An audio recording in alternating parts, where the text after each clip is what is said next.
दोस्तों 7 जनवरी को Los Angeles में शुरू होने वाली आग अब 40,000 एकड़ तक फैल चुकी है। यह आग सिर्फ एक डिजास्टर नहीं बल्कि अब एक चिंता का विषय बन चुकी है। कुछ रिपोर्ट्स कहती हैं कि यह आग सिगरेट के एक छोटे से स्पार्क से शुरू हुई, लेकिन क्या सच में ऐसा हो सकता है या फिर इस आग के पीछे कोई और राज छुपा हुआ है? और सबसे बड़ा सवाल, दुनिया की सुपर पावर अमेरिका इतनी एडवांस टेक्नोलॉजी के बावजूद अब तक इस आग को बुझाने में नाकामयाब क्यों है? आइए समझने की कोशिश करते हैं इस कहानी के पीछे के सच और तबाही को।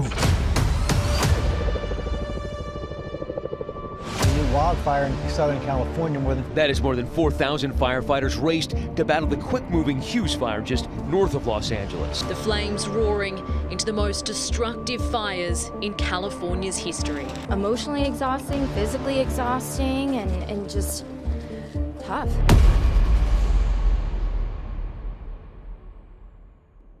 दोस्तों लॉस एंजलिस के मेट्रोपॉलिटन एरिया और आसपास के रीजन में 31 जगहों पर विल्ड फायर की सीरीज देखी गई है। इसमें पालिसेड्स और ईटन फायर सबसे ज्यादा खतरनाक हैं। ये फायर्स इतनी खतरनाक हो चुकी हैं कि ये कैलिफोर्निया के इतिहास के सबसे खतरनाक फायर्स में से दूसरे और चौथे पोजीशन पर आ चुकी हैं। पैलिसेड्स फायर पैसिफिक पैलिसेड में लगी हुई है और ईटन फायर एल्टेडिना रीजन में। इनका इम्पैक्ट इतना ज्यादा है कि अब ये आग एक ह्यूमन डिजास्टर बन चुकी है। अब सवाल ये उठता है कि आखिर ये बिल्ड फायर्स लगी कैसे? ये समझने के लिए हमें कुछ जरूरी बातों पर ध्यान देना होगा। दरअसल सदर्न कैलिफोर्निया काफी भयानक सूखे से गुजर रहा था। अब की बार ये सूखा इतने एक्सट्रीम लेवल पर पड़ा कि जिसकी वजह से वेजिटेशन यानी पेड़ पौधे घास काफी ड्राई हो चुकी थी। और रिकॉर्ड के हिसाब से कैलिफोर्निया में अब की बार बारिश का मौसम भी सबसे ज्यादा सूखा था। जब वेजिटेशन इस तरह से सूख जाते हैं तो वो आग के लिए एक फ्यूल बन जाते हैं। इसी के साथ साथ क्लाइमेट चेंज की वजह से बदलने वाले टेम्परेचर ने इस प्रॉब्लम को और ज्यादा सीरियस बना दिया। इसी के साथ सेंटा एना विंड्स इस स्टोरी का एक इम्पोर्टेंट चैप्टर है। ये एक टाइप की स्ट्रॉन्ग, ड्राई और हॉट हवाएं होती हैं जो मेनली पैसिफिक ओशन के कोस्टल एरियाज में पाई जाती हैं। ये विंड्स माउंटेन एरियाज से होती हुई पैसिफिक ओशन के कोस्ट की तरफ चलती हैं। ये विंड्स तब होती हैं जब हाई प्रेशर सिस्टम यानी तेज हवाएं चलती हैं, जिसमें विंड्स माउंटेन एरियाज से नीचे की तरफ हीट और ड्राइनेस लेकर आती हैं। आप यकीन नहीं मानोगे दोस्तों, कैलिफोर्निया के कुछ इलाकों में ये विंड्स 100 MPH तक रिकॉर्ड की गई हैं। इतनी तेज हवाओं की वजह से ही ये आग दूसरे इलाकों तक बहुत तेजी से फैल गई,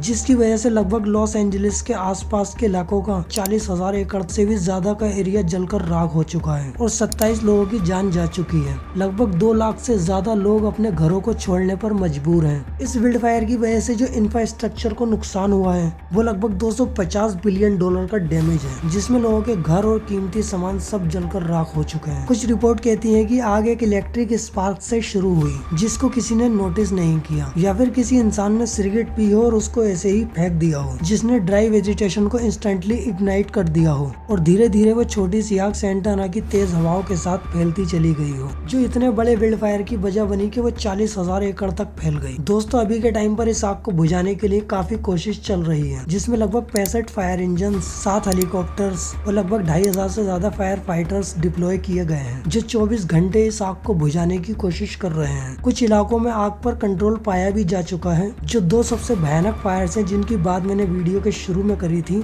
जिसमें से पहली पैलिसेड्स फायर जो पैसिफिक पैलिसेड में 23,700 एकड़ तक फैल चुकी थी, अब वो 63% कंट्रोल में है। और दूसरी ईटन फायर जो एल्टेडिना में 14,000 एकड़ में फैल चुकी थी, अब उस पर भी 87% कंट्रोल पाया जा चुका है। दोस्तों तेज हवाओं की वजह से आग को बुझाना अभी भी बहुत मुश्किल है, लेकिन उम्मीद यही है कि ये आग जल्दी बुझ जाए और लोग अपने घरों पर वापस जा पाएं, या फिर वो अपने घरों को दोबारा बना पाएं, क्योंकि आग की वजह से उनके घर जलकर राख हो चुके हैं। आप सबको क्या लगता है दोस्तों, यहाँ पर ये आग कब तक बुझ पाएगी? नीचे कमेंट्स में अपनी राय जरूर बताएं। वीडियो को यहाँ तक देखने के लिए थैंक यू।